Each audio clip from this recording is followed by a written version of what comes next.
I'm going to go over to Tony now. Tony comes from the Enfield Refugee Group. He did a webinar with us some time ago when they were starting, and he was telling us about their plans. But what I asked him to do today is to go through for us, I mean, why they did it, what they've done, and what their plans are in the future. So those three-pronged things, I think, are the interesting things he could talk about. Then when he's finished speaking, then you can ask questions and we can make comments. Enfield Refugee Welcome was established in the summer of last year. We're quite a disparate group from various backgrounds that were went to a meeting in a church hall set up by an organisation called Citizens UK. Citizens UK are a kind of national community organising group who were tasked with rolling out the government's community sponsorship model for welcoming refugee families. They were tasked with rolling it out across the country to a range of community groups. What the community sponsorship model involves is local groups like ours getting together to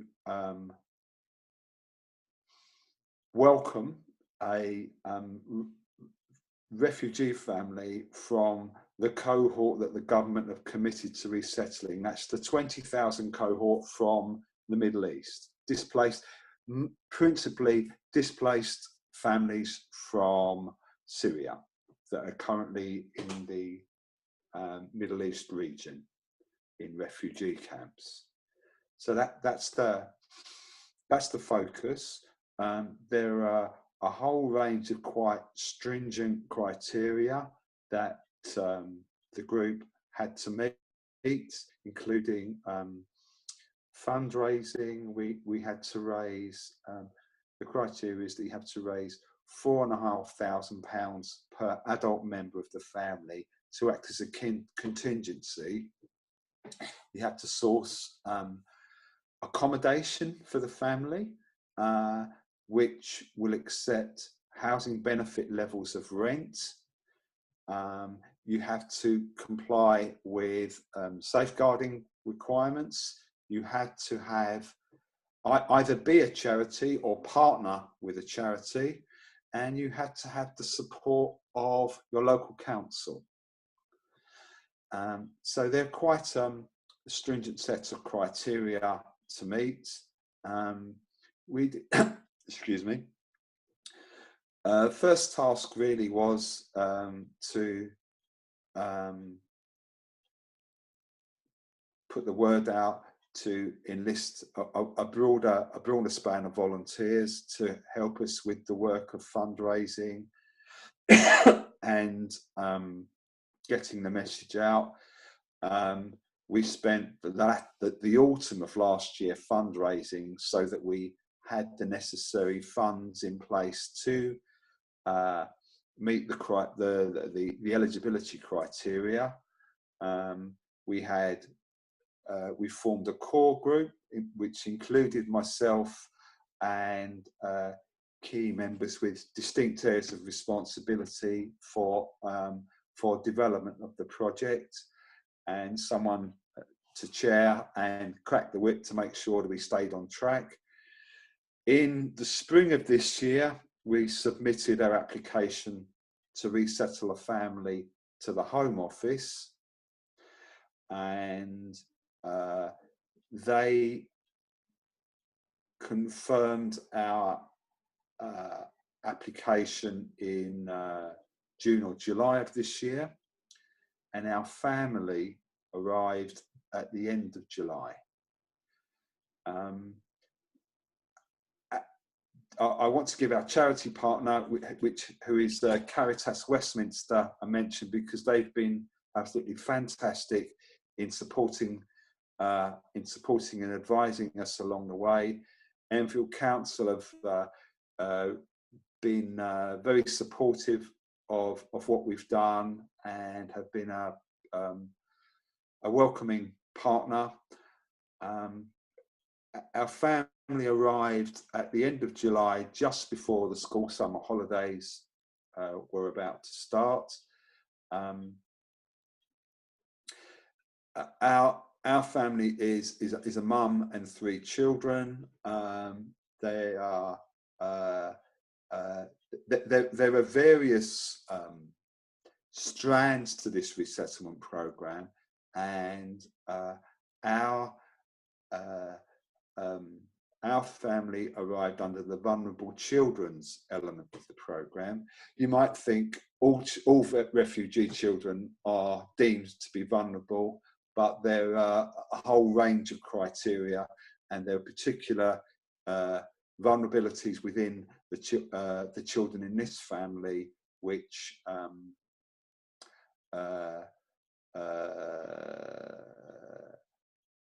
meant that they were prioritised for resettlement in the UK.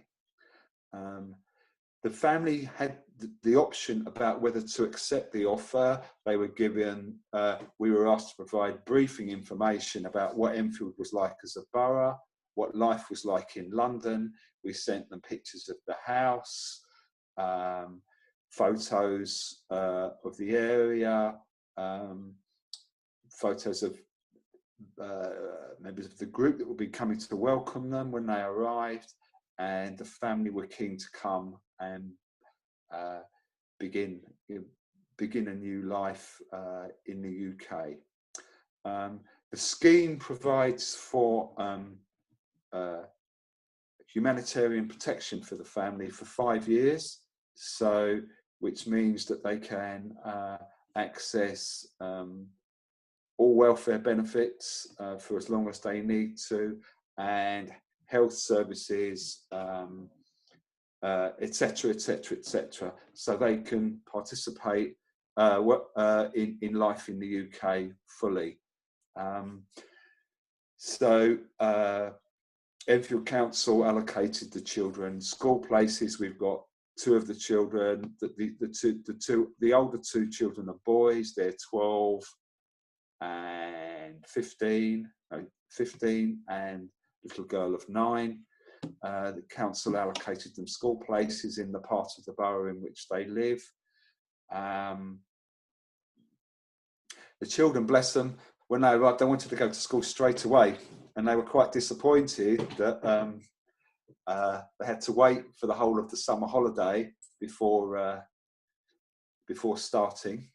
One of the boys had their birthday during he was 15 in August.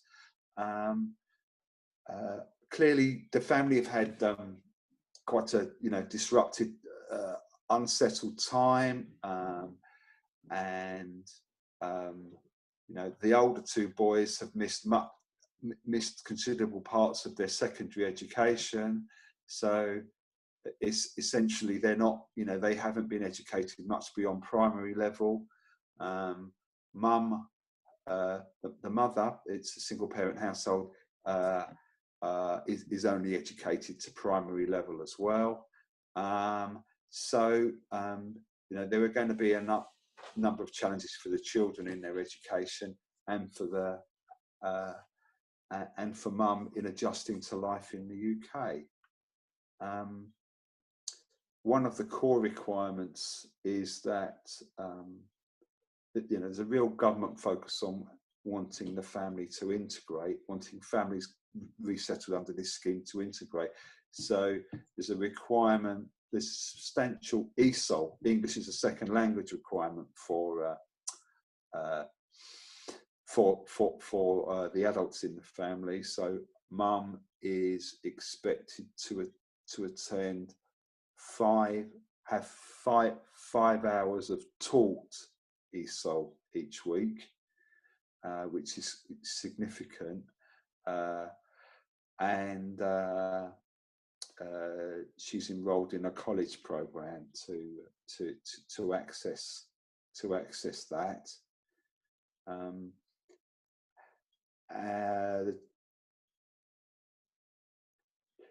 There were benefits in the family having arriving just before the summer holiday, because it provided for a period of adjustment and orientation before life gets busy in September. We managed to link them in with local services, GP.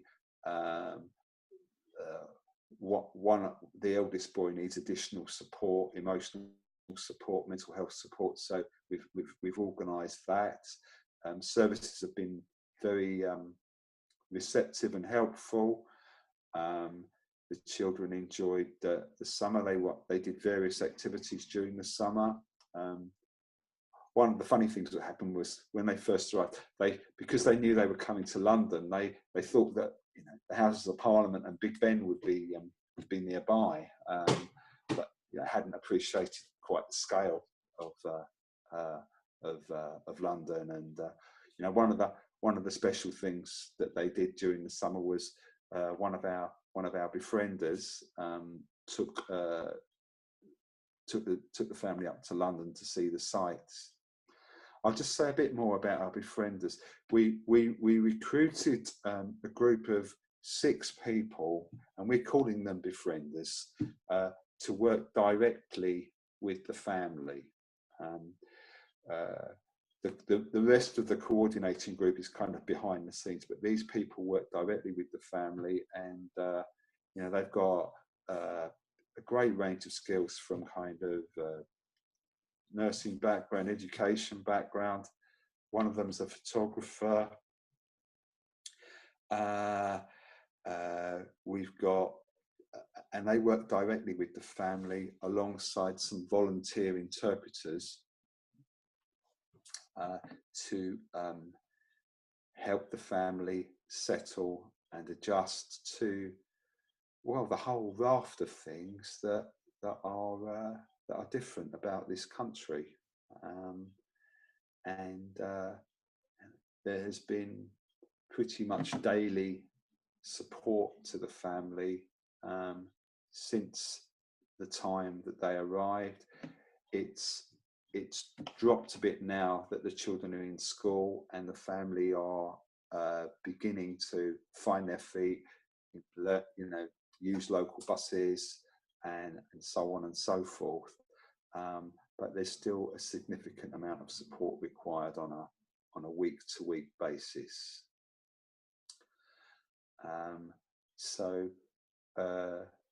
I was wondering, Tony, if you could tell us now a bit about your plans for the future, because obviously sure, you set this up really well, and they're settling in, and you're working really well with them.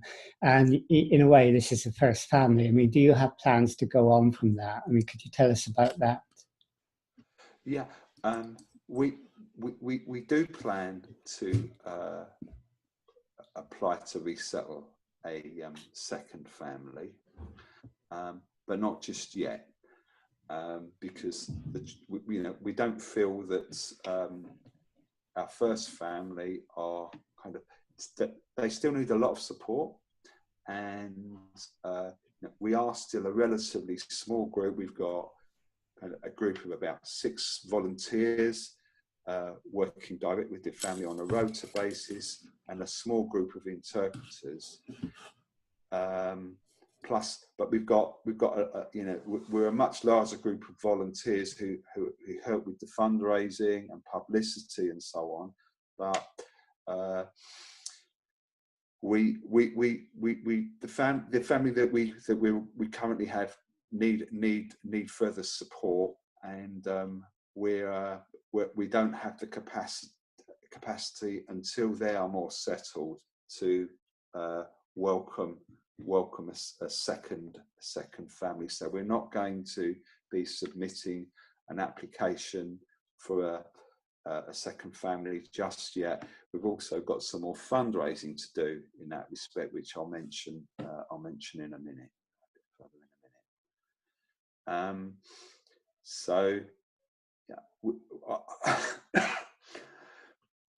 So the plan is to welcome a second family, but that is probably, we are still several months away from making that application to do so. we are still in the process of fundraising for that, and we have an event on Sunday, which is like a marathon. It's a marathon festival of poetry, and it's taking place at the Dugdale Centre in Enfield. If anybody fancies popping in, it's on from 10 on Sunday morning to 7 in the evening. So quite a long affair. Come along if you feel like supporting it for a while. Just dip in and out. But that's our latest fundraising venture, and that will certainly help to help with that and develop awareness of what we're doing. We were in Enfield Town fundraising a few weeks ago, bucket shaking, and we raised I think we raised about £500 on a Saturday, just from shaking a few buckets in the precincts, and that was a really good, encouraging response. So that's where we are at the moment, Francis. Yeah, I mean, that was a really good explanation, and thanks for doing that. And you've obviously done a lot of work on that and got a lot of people together. What I'd like to do now is bring people in and ask questions. Sure. Let's see if any of you have any questions that you'd like to put to Tony. The 15-year-old who has not gone beyond primary education, how is he coping in school? If he's in with his age group, he'll be years behind. There'll be all sorts of things that they're expected to know and he doesn't. And on top of that, presumably his English is limited, or even non-existent. How on earth does he manage with that? Obviously, he's following a differentiated curriculum, which is really going to be focused on him learning English at the moment. So yeah, he's not going to be sitting GCSEs next summer, which is what his chronological year group will be doing. So yeah, he's on a much slower stream. But there were discussions with the school before he arrived, and they felt able to support him. So well done them. Okay, is there anyone else who has a question? Yeah, I have a question, Francis. Okay, go ahead. I just wondered, Tony, what the role of the Home Office was in selecting this particular family. Why did they decide that this family was suitable for Enfield? And secondly, what is the nature of their ongoing support now that they're here? Are they providing you with background support, or have they just left it to you? Okay. Hi, hello, Roger. Hi. The matching was done by the UNHCR. Okay. United Nations High Commission for Refugees. They identified the family based on the criteria that had been agreed with the British government, and as I said, the family were given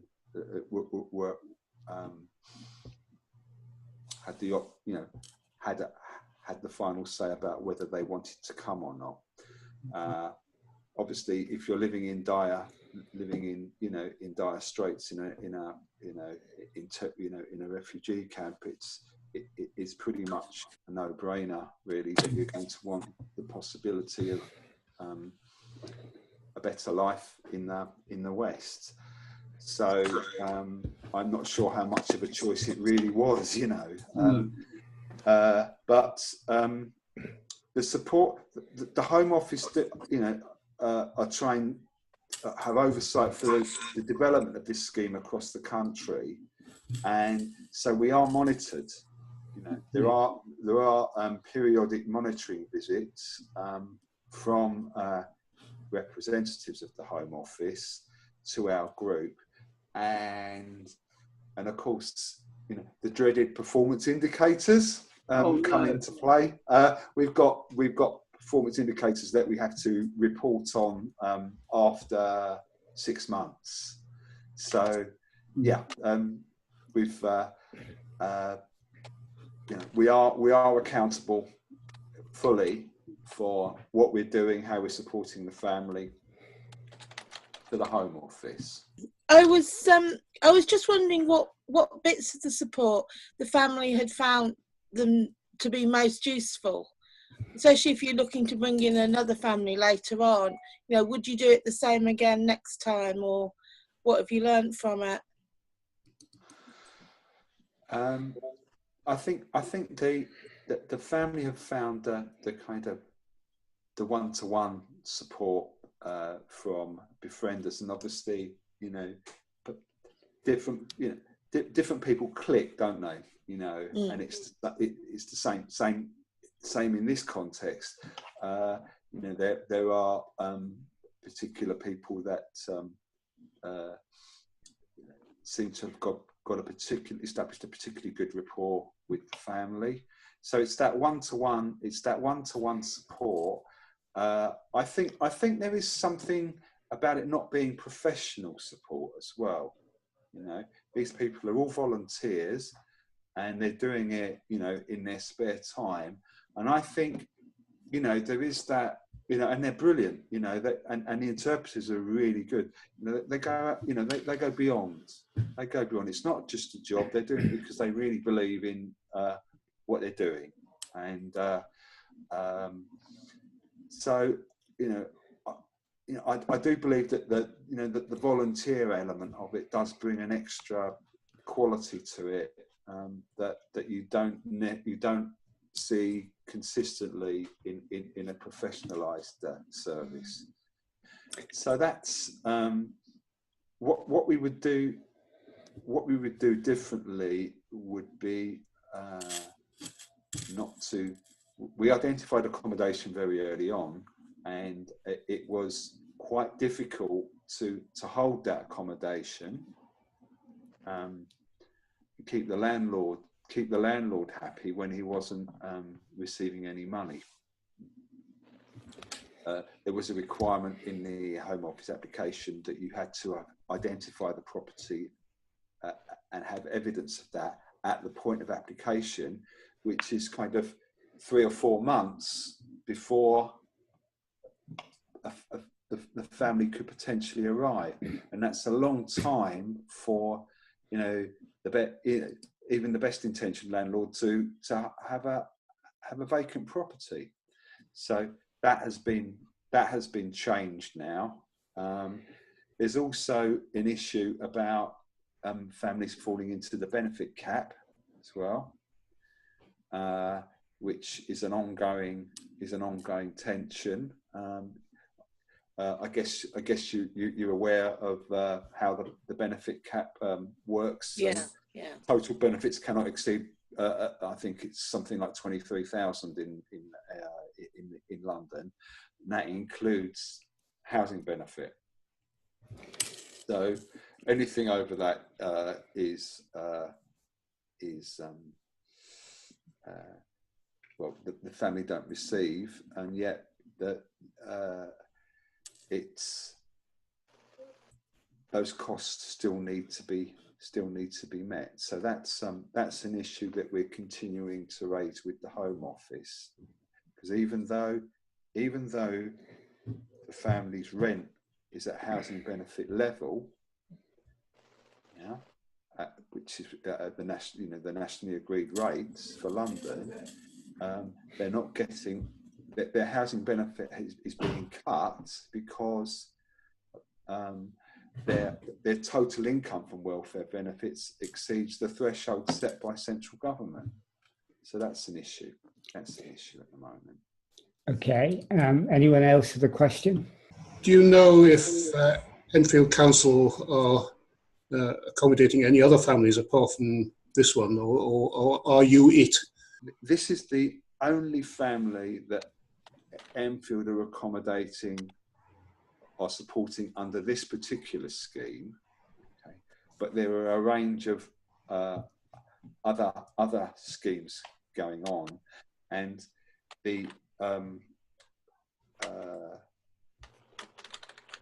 and just to be clear, our scheme, our family are in privately rented accommodation. They're not in accommodation provided by the council.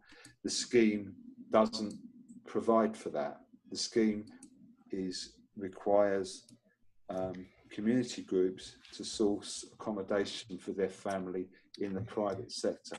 It's been kind of purposely set up that way to limit the demands on local authorities. Okay. There are, there are other schemes where families seeking asylum will be supported by the council, but they're not. They are different to this. Okay, well, let me ask you one, Tony. I mean, I think people will be interested who are interested in community action. How you start something up like this? I mean, where did the idea come from? How did you get people together? How did you source the different skills you needed, like befrienders and translators and so on? It sounds quite like a massive job in a way. So how did it generate? How did you get it going from the very beginning? Okay. Well, a message was circulated by a woman called Alison Phillips, who lives in Winchmore Hill, and and it was put out to faith groups and local political groups and Amnesty, asking for people that would be interested in working towards resettling a refugee family in Enfield. So that was the starting point, and we all went along to a meeting in a church hall in Edmonton last summer. That meeting was facilitated by Citizens UK, who are a grassroots community organising group, and they've been asked to roll the community sponsorship initiative out across the country by central government.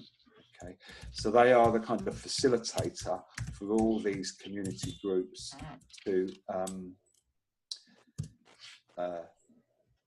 evolve, really.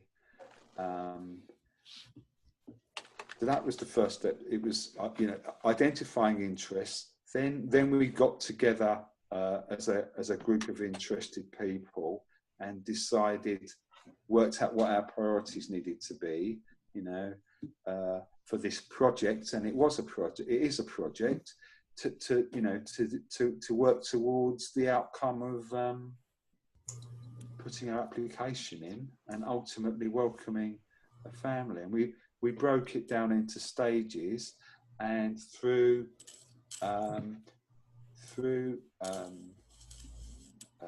publicity, communication, connections, friendships, we managed to bring together. We've also got a partnership with Palmer's Green Mosque, who have been very, very helpful in taking this forward. Through that network of connections, people who know people and so on, and people responding to notices and adverts, we've managed to pull together the right combination of skill sets. Our befrienders went through went through a formal interview process, because we wanted to make sure that people were coming on board for the right reason, and they've all had to have full DBS checks as part of that too, to meet the safeguarding requirement. Maybe we can finally ask you, where do you hope to go? I mean, you obviously can't go too far ahead until you've got the capacity, but is it your ambition to take on more families and get involved in a more extensive way? We would certainly we're certainly going to apply to resettle a second family, but not, beyond, after that, not sure where we're going to go, and whether we're going to, perhaps move in the direction of encouraging other groups in Enfield to come forward and apply to resettle a family, using our expertise. We might also take forward the advocacy part of it, which was part of our original setup, you know, promoting issues around refugees and trying to lobby statutory bodies to do more themselves, and making some of those arguments. So, you know, the precise direction of travel is not decided upon yet. There were just options available to us. And Roger has just asked you, you know, how have, I mean, it's early days, he says, but how has the family been received by their neighbours in the community? They live in a very multiracial part of the borough, and they've been well received. We had we've had a great level of cooperation from the council and the police, and a check was done before the family moved in about, you know, what the whether there were likely to be any issues around racism, hostility, persecution, that kind of thing. You know, whether there were any people in the neighbourhood that would be of particular concern in that regard. And that kind of due diligence was done before the family arrived there.